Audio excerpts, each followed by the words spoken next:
Bonsoir à tous les internautes, bienvenue sur Studirama TV pour ce live donc consacré au métier, au secteur dynamique qu'est l'hôtellerie et le management hôtelier, on peut dire.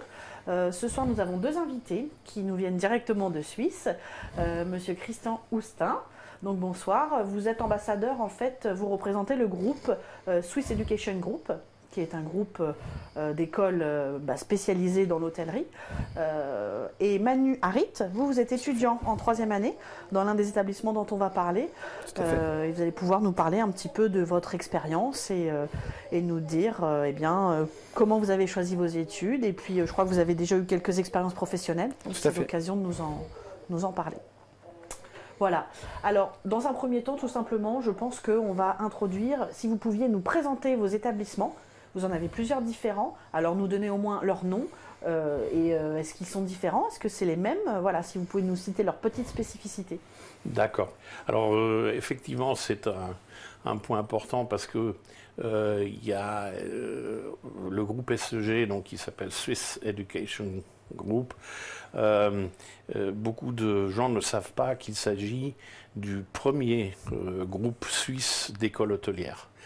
Il y a, comme vous savez, en Suisse toute une série d'écoles hôtelières, et ce depuis des décennies.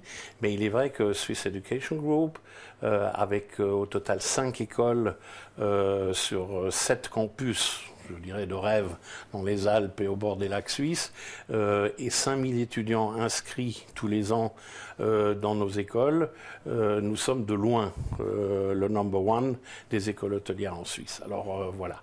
C'est important à savoir parce que ça vous permet de mieux comprendre qu'il y a donc 5 écoles au sein de ce groupe qui sont des écoles qui à la base sont très similaires, c'est-à-dire vous allez dans toutes les 5 écoles obtenir une formation en gestion hôtelière, disons en opération hôtelière de base, et puis selon l'école que vous allez choisir, vous allez pouvoir vous spécialiser dans des domaines qui sont extrêmement différents. Je vous donne un exemple, l'école dans laquelle Manu est en train de faire ses études va délivrer en fin de course un Bachelor in Hospitality Management et en Design d'hôtel, alors que nous avons d'autres écoles où vous allez obtenir un Bachelor en Culinary Arts, donc restauration, gestion de la restauration, ou alors aussi en tourisme, etc.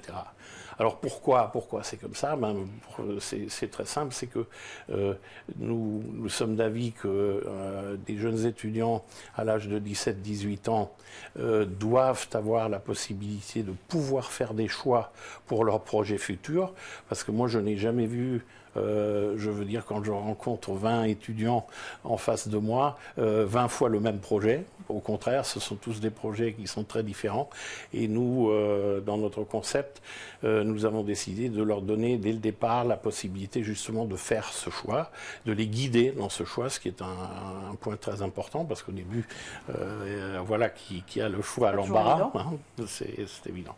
Alors voilà, donc à retenir premier groupe suisse d'école hôtelière, à retenir groupe complètement international, c'est-à-dire vous vous retrouvez en tant qu'étudiante et étudiant sur nos campus avec autour de vous des étudiants entre 50 et 85 nations différentes, c'est-à-dire vous partagez votre vie du matin au soir avec des étudiants qui viennent de tous les pays du monde, et cela va bien évidemment vous donner une ouverture d'esprit, va vous aider à voir philosophie de absolument. Vos écoles, Partie intégrale d'une bonne formation hôtelière, c'est cette internationalité. Parce que vous avez un projet, par exemple, je vous donne un exemple, vous avez 10 étudiants dans le projet, on va vous demander, je ne sais pas, de créer un business plan pour un projet hôtelier au Nigeria.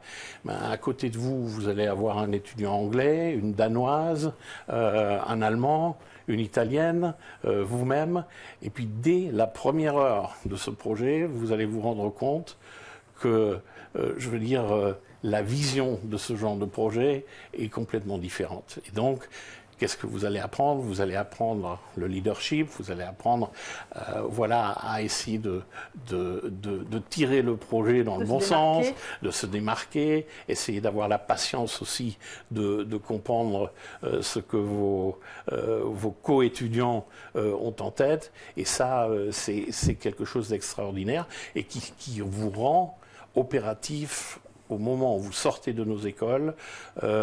Le groupe hôtelier pour lequel vous allez travailler, il sait qu'il va pouvoir vous envoyer dans le monde entier pour gérer ce genre de projet. Voilà une des grandes différences, je pense, qui concerne notre groupe. Alors, ça intéresse beaucoup les internautes, visiblement, qui se posent des questions, avant peut-être qu'on parle et de la formation et des débouchés, juste de comment intégrer vos écoles, en fait. Donc, par exemple, Romane demande si on peut entrer peut-être avec un BTS hôtellerie ou une licence passée en France dans vos établissements. Sonia demande quel est le processus de recrutement. Est-ce qu'il faut que je me déplace en Suisse ou est-ce que vous avez un bureau en France? Est-ce que c'est un concours? Est-ce que vous pouvez rapidement nous faire un petit topo justement donc de comment intégrer vos établissements? Très volontiers. Alors déjà, le choix de l'étudiant chez nous ne se fait pas sur une base de concours, mais sur dossier. Les dossiers doivent automatiquement, bien sûr, comprendre vos performances scolaires, c'est-à-dire le moment de poser votre candidature est en général quand vous arrivez en fin de première, au plus tard début terminale, parce que comme nos écoles sont pleines, après ça devient compliqué.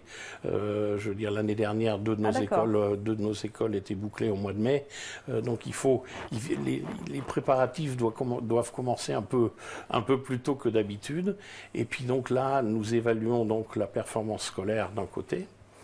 Il y a une interview d'admission à passer qu'on vous oblige, je dirais, à passer en Suisse. C'est-à-dire nous vous invitons en Suisse pendant 2 jours.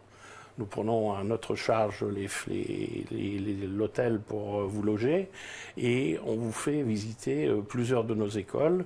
Visiter veut dire assister à des cours, rencontrer des profs, rencontrer des étudiants qui reviennent de stage et surtout aussi passer cette interview d'admission avec nous. Vous avez l'occasion de découvrir les infrastructures parce que toutes ces écoles hôtelières ont plusieurs restaurants d'application dans lesquels l'étudiant va passer la moitié de sa vie en matière de repas et voilà. Donc il a l'occasion de découvrir ce qui va lui arriver quand il sera là. Oui, c'est bien. Ce sera aussi l'occasion de découvrir le restaurant dans lequel il va travailler aussi quand il sera de service, parce qu'il va également dans les heures d'opération, dans la pratique, dans les cuisines. Voilà, donc tout ça, il va pouvoir le découvrir pendant cette visite. Après, nous allons inspecter d'un peu plus près aussi des activités extracurriculaires que l'étudiant pourrait avoir. Parce que nous, ce qu'on recherche quand même dans l'hôtellerie, ce sont des personnalités. Ouais. Voilà, tout ce qui est sport, tout ce qui est culture, tout ce qui est voilà, est bienvenu si ce sont des activités qui nous donnent l'impression qu'on a affaire à un personnage qui va pouvoir, dans ce monde, se développer. Alors voilà, grosso modo. C'est surtout post-bac, vous disiez, post-première. Oui. Nous, souvent en France, on va passer le bac d'abord, mais post-bac ou après un BTS 99% des cas, c'est post-bac. Nous avons des gens qui ont déjà fait des formations, alors liées à l'hôtellerie ou pas, hein, peut-être, mais qui arrivent plus tard ou pas? Oui, il y en a. C'est-à-dire, nous avons aussi la possibilité de pouvoir proposer des cursus à des étudiants qui ont un BTS, par exemple. En revanche, c'est sur évaluation individuelle, parce que le processus n'est pas le même dans chaque école. Je vais vous expliquer tout ça, ça va être très facile à comprendre. Par exemple, 2 de nos écoles, nous avons un partenariat académique avec des universités américaines, comme par exemple l'Hôtel Institut de Montreux a un partenariat avec Northwood University aux États-Unis, Césaritz avec Washington State University, qui est une des grandes, excellentes State Universities, aussi dans le domaine justement du Hospitality Management. Et eux ont puisqu'ils travaillent selon le système américain, d'autres critères d'admission. C'est-à-dire, il est possible que dans ces deux écoles-là, l'étudiant avec un BTS va devoir faire un bridging term, va devoir faire des études un peu plus longues que s'il choisissait, par exemple, Swiss Hotel Management School à Caux, où nous avons un partenariat avec une université anglaise, University of Derby, qui ont des critères d'admission un peu différents. C'est-à-dire pour les détenteurs de BTS, pour des étudiants qui ont un bac pro, etc., il va falloir, au cas par cas, voir ensemble quelles sont les lacunes éventuelles. Oui, en plus, il y en a beaucoup quand même qui se sont déjà lancés dans ce genre de processus en amont, qui ont déjà aussi acquis une expérience professionnelle d'une manière ou d'une autre. Cela, on en tient compte, bien évidemment, c'est-à-dire ils pourront exempt, par exemple, d'un semestre de stage, etc., etc. Donc il ne faut surtout pas hésiter pour l'étudiant qui aurait déjà commencé un cursus, de venir nous voir, et puis nous on essaye d'établir en fonction donc de son passé et surtout de son projet d'avenir ce qu'il veut faire, parce que ça c'est toujours un peu une question aussi, je présume presque que vous allez me la poser. Beaucoup de parents me demandent, mais ma fille, elle ne pourrait pas faire une école de commerce, par exemple, d'abord, et puis une fois diplômée d'une école de commerce, après faire un master, par exemple en hotel management. Chez vous. Et alors moi je lui dis théoriquement oui, mais c'est pas si simple que ça. Pourquoi? Parce que pendant son cursus dans une école de commerce, cet étudiant n'aura rien appris qui va être lié étroitement aux opérations hôtelières. Donc il va falloir quasiment une année de mise à niveau, oui, y compris un stage, etc., avant de pouvoir se lancer dans un master. Voilà. Donc vous voyez, il y a beaucoup de possibilités. La voie royale est certainement celle d'intégrer d'abord l'école hôtelière et, le cas échéant, je veux dire de booster ses connaissances en fin de course, par exemple par un master en finance ou en ressources humaines, etc., pour des étudiants qui disent, voilà, moi j'ai le package de base maintenant, mais les finances m'intéressent, et donc je vais continuer à me lancer dans quelque chose qui va m'aider après à pouvoir accomplir les plus grands et aboutir. Voilà. Un bon projet. Comme on en a quelques très très bons exemples, je vois sur la place de Paris, par exemple, M. Accard, qui est le directeur général du Royal Monceau, qui est ancien directeur général du Ritz, qui lui aussi, après ses études chez nous, après s'être diplômé chez nous, également fait un master en finance, etc. Donc c'est encore spécialisé pour se donner toutes les connaissances nécessaires à évoluer à très haut niveau. D'accord. Alors vous voyez, grosso modo, il ne faut pas passer par APB. Alors, je ne sais pas si vous connaissez APB, c'est admission post-bac chez nous. Donc non, vous n'êtes pas, vos établissements ne sont pas sur APB. Non. Voilà, Lila. Alors, autre sujet important, vos établissements ont un coût. Et la question donc revient souvent, que cachent ces coûts? Pourquoi un prix aussi cher? Parce que parfois c'est quand même assez élevé, je pense que vous ne me contredirez pas. Est-ce que vous proposez des bourses d'études? Est-ce qu'on peut suivre un emploi, avoir un job à côté de ses études pour financer vos établissements? Comment ça se passe? Alors je vais vous répondre à la dernière question parce que ça va être le plus simple et le plus facile, même si j'aimerais vous y répondre différemment. Mais il est vrai que à côté de ces études, travailler pour financer les études est quasiment impossible. Parce qu'on a quand même des cursus, comme je vous disais, c'est 3 ans jusqu'au bachelor. Nous avons toute une série d'activités qui ont lieu dans les écoles. Le soir, par exemple, des masterclass de champagne, des masterclass de cigares. Enfin, il y a toute une série d'activités qui ont lieu et qui vont vous empêcher, je veux dire, d'aller travailler pour cofinancer les études. Maintenant, ce que nous avons, c'est que nous avons des stages obligatoires. Pendant le cursus, il y a 2 stages minimum obligatoires qui sont des stages rémunérés, sachant que rémunérés, je veux dire, la panoplie de la rémunération est énorme. En Suisse, c'est régi par la loi. En Suisse, vous allez gagner 2400 francs suisses, qui fait quand même 1900 euros pour un stage, c'est déjà quand même assez sympa. Si vous faites votre stage en Chine, à Pékin, vous n'allez pas gagner 1900 euros. Mais vous allez être logé, vous allez être nourri, vous allez avoir un stage organisé. Hein.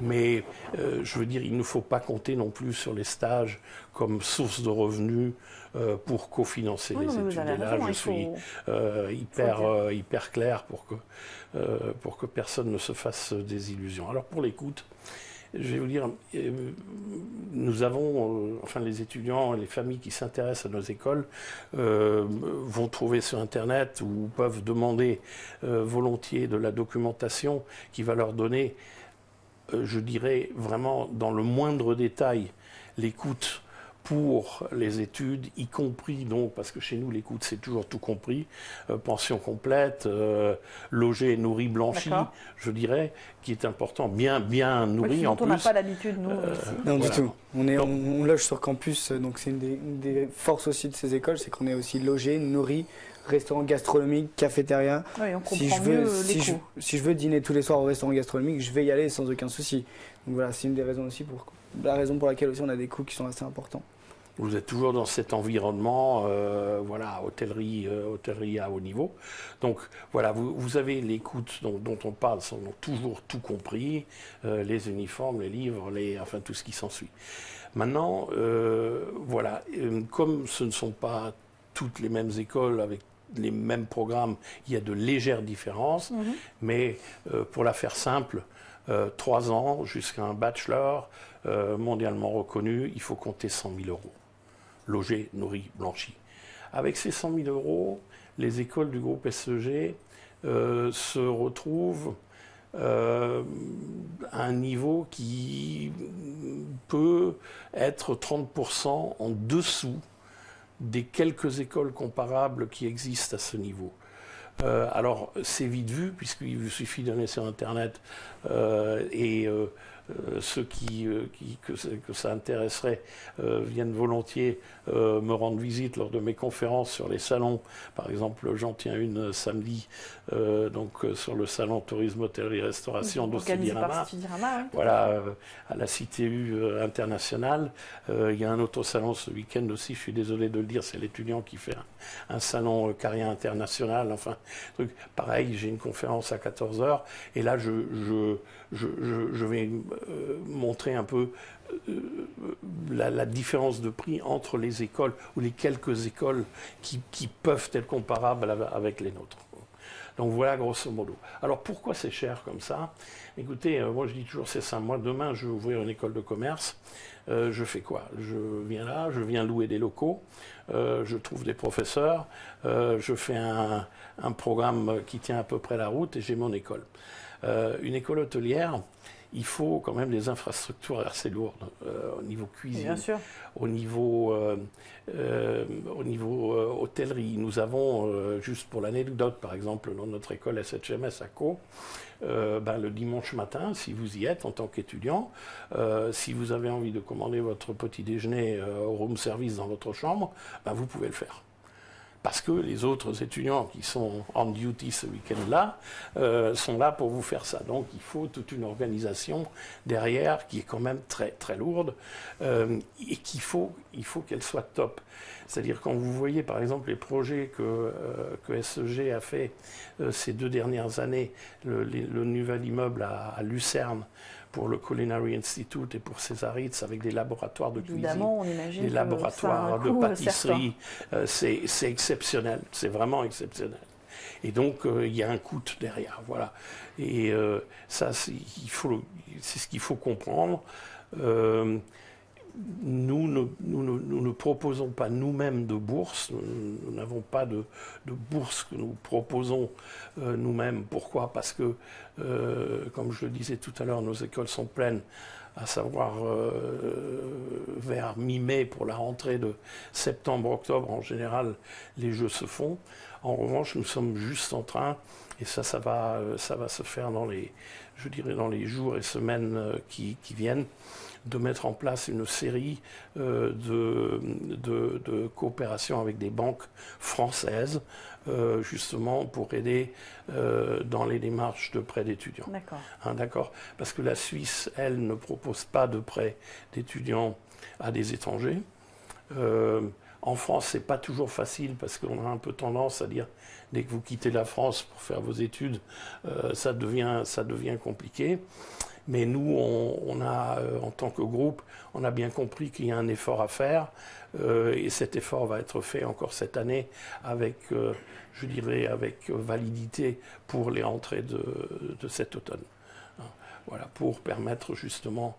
Alors en revanche, il faut quand même comprendre une chose, et ça Manu le disait tout à l'heure, quand vous regardez la moyenne de nos étudiants, venez visiter toutes nos écoles, nous ne sommes pas ce qu'on pourrait appeler une rich kids school. C'est-à-dire, je veux dire, une bonne moyenne quand même des étudiants qui viennent chez nous, viennent de familles, je dirais, moyennement bien aisées. Donc ce n'est pas chez nous le luxe. L'hôtellerie ne veut pas le luxe d'ailleurs. Je veux dire, c'est une chose qu'il faut comprendre aussi. C'est intéressant quand on a une manifestation qui s'appelle l'IRF, d'ailleurs dont je vais vous parler deux mots parce que c'est un truc exceptionnel. Une de vos collègues journalistes justement a demandé à la responsable du groupe Hayat à Paris, la responsable pour les stages, les écoles, etc. Quels sont les critères qui vraiment pour vous sont importants? Et ce qui m'avait frappé, c'est que spontanément, le premier mot qui est tombé, c'était l'humilité. Et c'est simple, l'hôtellerie, la star, ce n'est pas le directeur de l'hôtel, c'est le client. Et ainsi, nos étudiants, nous sommes assez fiers. Oui, nous sommes assez fiers d'avoir des étudiants avec un degré d'humilité qui tient la route. Et ça, ce n'est pas le cas non plus pour toutes les écoles hôtelières en Suisse qui se sont en partie développées un peu dans une direction un peu plus, je dirais, snob, un peu plus voilà, high class business. Et puis ça, je sais qu'il y a des hôteliers qui n'apprécient pas trop parce que l'hôtelier Manu a vécu ça certainement pendant ces deux stages. Vous arrivez au Royal Monceau, voilà, on vous demande de faire votre travail tranquillement, avec de la passion, avec voilà, et pas de jouer la star dans l'hôtel. Tout à fait. Non, mais puis c'est aussi voilà, c'est aussi des écoles de passionnés avant tout. Peu importe.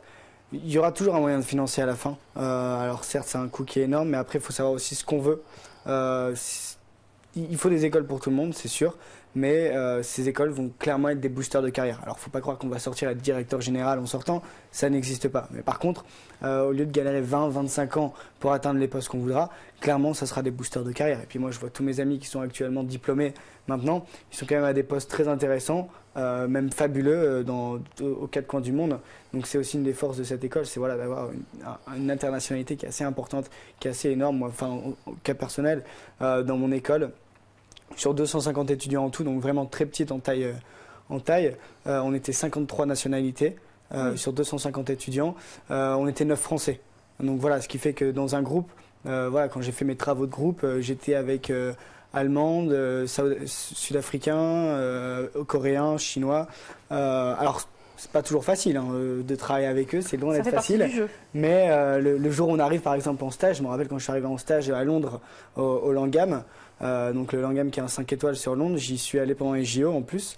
À la réception, on était 16 nationalités différentes, il n'y avait aucun anglais à Londres. Donc voilà, mais par contre, je savais que les Brésiliens, ça allait être plus des gens qui sont comme ça, je savais que les Chinois plus comme ça, les Japonais plus comme ça. Donc en fait, finalement, c'est pas un cours, on n'a pas ça en cours, mais on l'intègre étant donné qu'on vit 24 heures sur 24, 7 jours sur 7 avec eux, qu'on travaille, qu'on vit ensemble. C'est des choses qu'on apprend, qu'on intègre indirectement, et c'est aussi une des forces, et c'est la raison pour laquelle tous les ans, 2 fois par an, on a quand même 70 compagnies qui viennent sur place juste pour recruter. Alors, il faut le voir pour le croire. Vous allez me dire que toutes les écoles nous disent la même chose, mais là, c'est assez incroyable. Moi, mes 2 stages, en tout cas, je les ai eus grâce à ce forum. Ils viennent pour recruter pour des stages et des emplois futurs. Donc voilà, on est vraiment sur un autre concept académique qu'on peut voir en France. Bon, clairement, la crise dans l'hôtellerie, on ne la connaît pas. C'est quand même un secteur qui est ultra dynamique. On le disait tout à l'heure, pas qu'en Asie, pas qu'en Amérique du Sud, mais aussi en France. Énormément de développement en France, mais aussi un énorme manque de qualification. Et c'est pour ça qu'on voit des hôtels comme le Royal Monceau, toujours présents, comme le Meurice, comme le Plaza Athénée, toujours présents en Suisse pour nous recruter, alors que bien sûr on a des écoles hôtelières en France, mais tous les ans, 2 fois par an, ils viennent nous recruter, que ce soit le Ritz, le Meurice, le Plaza, le Bristol, ils sont toujours là, présents sur nos campus pour nous recruter, du fait que déjà on étudie en anglais. Ça, c'est une grande différence par rapport à... Un petit peu indispensable, non je pense. Moi, je travaillais au Royal Monceau. Là, je viens de faire 6 mois de stage au Royal Monceau. J'étais assistant directeur de restauration donc, dans un hôtel qui est dirigé par un ancien étudiant, un ancien élève, Monsieur Accard, à la direction. On parle uniquement anglais, alors qu'on travaille à Paris. Mais tout le monde parle anglais. Les mails s'échangent en anglais. La plupart du temps, tout se fait en anglais. Alors, bien sûr, avec le staff, pas tout le temps, mais voilà, le staff n'est pas 100% français. Dans les hôtels, il n'y aura jamais de staff 100% français. Donc c'est sûr que l'anglais est très important. Mais par contre, une fois de plus, il ne faut pas se faire de soucis avec l'anglais. C'est pas parce qu'on étudie en anglais qu'on va avoir des lacunes. Faut pas oublier que dans les écoles, il y a des Chinois, il y a des Brésiliens, il y a des Coréens. C'est pas tous des cadors en langue. Les Français, on est loin d'être... Les étudiants sont dans la même situation. Exactement, on est tous dans le même bateau au début. Donc le premier mois, on est tous avec des migraines énormes. Mais ça fait partie du jeu aussi, donc c'est aussi une force qu'on a. Enfin, moi, c'est ce que j'adore en tout cas dans ces écoles. Visiblement, l'ambiance a l'air bonne parce qu'il y a pas mal de gens qui posent la question. J'avais Théo, je crois, tout à l'heure, Tony, qui demandait comment est l'ambiance sur les campus. Est-ce que l'ambiance est bonne? Il faut imaginer une ambiance de campus, comme on peut les imaginer. En tous les cas, je vais être franc avec vous. Après, il faut savoir surtout aussi. Vous vivez là-bas, vous. On vit là-bas. Sur place, votre vie est là-bas. Et puis, l'hôtellerie, c'est pas que des restaurants et des hôtels. Le monde de la nuit, ça fait partie de l'hôtellerie. Le monde de l'événementiel, de la fête aussi. Donc, bien évidemment, on fait la fête quand on a des masterclass. Il le disait tout à l'heure de champagne. On va faire des dégustations de champagne le soir, ou alors on va avoir des cours d'œnologie à 8h du matin. L'ambiance est très bien. Dans chaque école, en plus, on a un bar. Dans chaque école, certaines écoles ont une boîte de nuit. Vous allez donner envie aux gens là. Non, mais alors, on est vraiment pas à se plaindre. Alors, il faut faire attention au niveau des kilos, parce qu'on mange très bien aussi. Eh bien, quelqu'un l'a dit. Ah, voilà. Quelqu'un m'a dit quand vous parliez du restaurant gastronomique, quelqu'un a dit non mais on va grossir. Demandez à ma maman. Oui, effectivement, on y mange très bien, ça c'est clair. Une fois de plus, ça fait partie du business de savoir ce qu'on sert à nos clients. C'est votre environnement, futur environnement professionnel. Donc, contrairement à d'autres écoles, nous, on est à la fois étudiants à travailler dans ces restaurants-là, mais on est aussi clients. Nos restaurants gastronomiques ne sont pas ouverts à l'extérieur. Et je pense, et ça j'en suis même certain, il n'y a rien de mieux que de s'asseoir en tant que client pour voir les défauts. Et pour voir comment nous, après, les améliorer et par faire la même chose. Donc, le concept académique est fait que, certes, vous allez travailler le lundi toute la journée dans le restaurant, mais par contre, si vous voulez déjeuner, dîner dans le restaurant le mardi, mercredi, jeudi, vendredi, sans aucun souci. Donc c'est ce qui est aussi très agréable. Donc vous pouvez imaginer le soir des bonnes bouffes entre amis, ça fait partie aussi de l'hôtellerie. Donc bien évidemment, on est tous dans cette même ambiance et dans ce même état d'esprit. Et vos stages, parce que vous avez des fans, je ne voudrais pas dire, mais il y a des gens qui crient votre nom sur le chat là, qui vous posent beaucoup de questions. Est-ce que la question c'est les stages, est-ce que vous les avez trouvés seuls? Est-ce que les établissements vous aident? J'imagine que vos établissements ont un réseau énorme, vous en parliez déjà tout à l'heure. Mais est-ce que vous les avez trouvés seuls? Parce que là, vous citez des noms qui font un peu rêver, je pense, les futurs étudiants et qui aimeraient aussi pouvoir faire des stages dans ce genre d'établissement. Les stages, pour les stages, je crois, il faut comprendre une chose, c'est que le stage est un élément essentiel pour votre réussite dans le futur. Et ça n'a pas forcément besoin d'être un stage dans un 5 hôtels de luxe en quelque part, mais l'hôtelier qui va vous embaucher plus tard, il va vouloir voir ce que vous avez été prêt à investir et à faire à l'âge de 18 ou 19 ans. Donc l'étudiant prenons l'étudiant qui vient de Clermont-Ferrand et puis qui est prêt, par exemple, à partir pour son premier stage vraiment dans des destinations lointaines, dans des destinations qui ne sont pas toujours faciles non plus. Ça va faire des points sur votre CV plus tard. Alors maintenant, comment le trouver ce stage? C'est clair que ce n'est pas en restant assis sur les bords du lac Léman et puis attendre que voilà, le stage vous tombe dessus. Non, toutes nos écoles ont un service de stage de plusieurs employés plein temps qui donc collectionnent, reçoivent au jour le jour toutes les offres de stage du monde entier. Quand vous êtes étudiant chez nous, vous allez être fiché assez rapidement dès que vous arrivez. On va vous poser la question, quels sont vos projets de stage, est-ce que vous avez déjà des langues qui vous permettraient d'aller dans certaines destinations, etc., etc. Et donc, on va vous fournir sur notre propre intranet, etc., au fur et à mesure avec toutes les propositions de stage qui arrivent du monde entier chez nous. Mais le point principal dans notre système, c'est ce que nous appelons le IRF, International Recruitment Forum. C'est une manifestation qui a lieu 2 fois par an, qui est devenue tellement importante qu'on ne peut même plus la tenir dans nos écoles. On est obligé d'aller dans le centre des congrès de Montreux pour la dérouler. C'est 2 jours complets où vous allez avoir à peu près une centaine d'intervenants de l'hôtellerie du monde entier. C'est-à-dire vous allez avoir le directeur des ressources humaines de grands groupes comme Hyatt et d'autres voilà, qui se déplacent spécialement pour venir rencontrer nos étudiants. Alors rencontrer nos étudiants veut dire quoi? Ils vont vous faire des présentations et on va dire par exemple le groupe Ritz-Carlton en ce moment cherche 160 stagiaires pour ses hôtels en Asie. Donc on va vous présenter ces hôtels, on va vous dire de quels hôtels il s'agit et on va vous dire ce qu'on recherche exactement. Et après nous, donc nos étudiants, avec leurs profs, etc., auront déjà préparé en amont un système d'interview, c'est-à-dire des rendez-vous qu'ils vont pouvoir prendre lors de ces 2 jours, et donc vont ressortir là-bas avec les premiers contacts de base avec leurs futurs employeurs stagiaires et même très souvent leurs futurs employeurs en fin de course. Il faut savoir que 50% des stages que nous offrons sont signés lors de ces 2 jours. C'est impressionnant comme manifestation parce que il faut l'avoir vu, vraiment c'est exceptionnel. Et nous, ça nous permet un peu déjà dès la première année de rendre à l'étudiant une partie de l'investissement qu'il a été prêt à faire pour nous. Parce qu'on ne le laisse pas seul et on ne le laissera jamais seul avec des questions d'emploi. Et ça, par exemple, en fin de cours, c'est quand même assez émouvant parce que j'en ai vu quand même quelques-uns qui partent donc de cet IRF avec l'emploi de leur rêve dans les mains. C'est extraordinaire, tout simplement.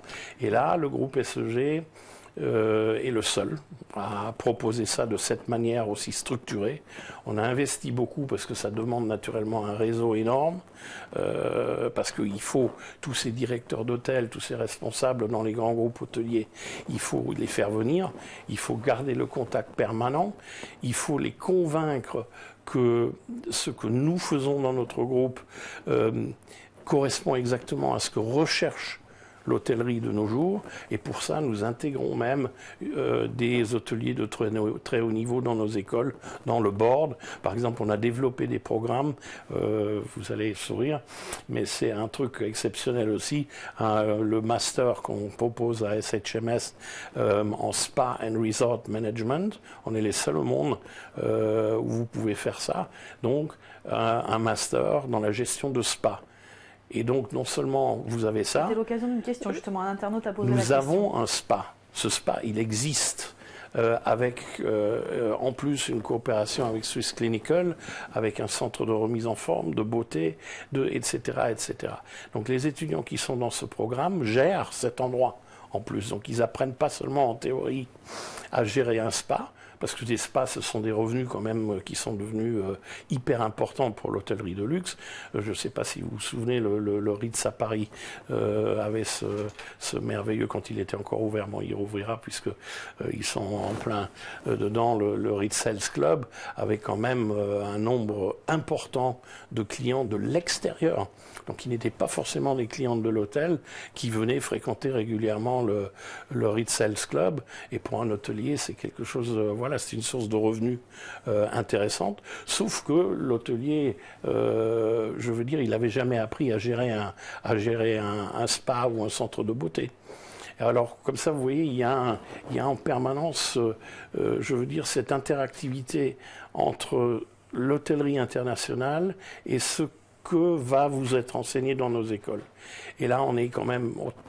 On est exemplaire. Je ne dirais pas que d'autres écoles n'ont pas aussi, bien évidemment, leur contact avec l'hôtellerie. Ce serait bizarre si c'était comme ça. Mais nous avons décidé, il y a quelques années, d'en faire un point fort.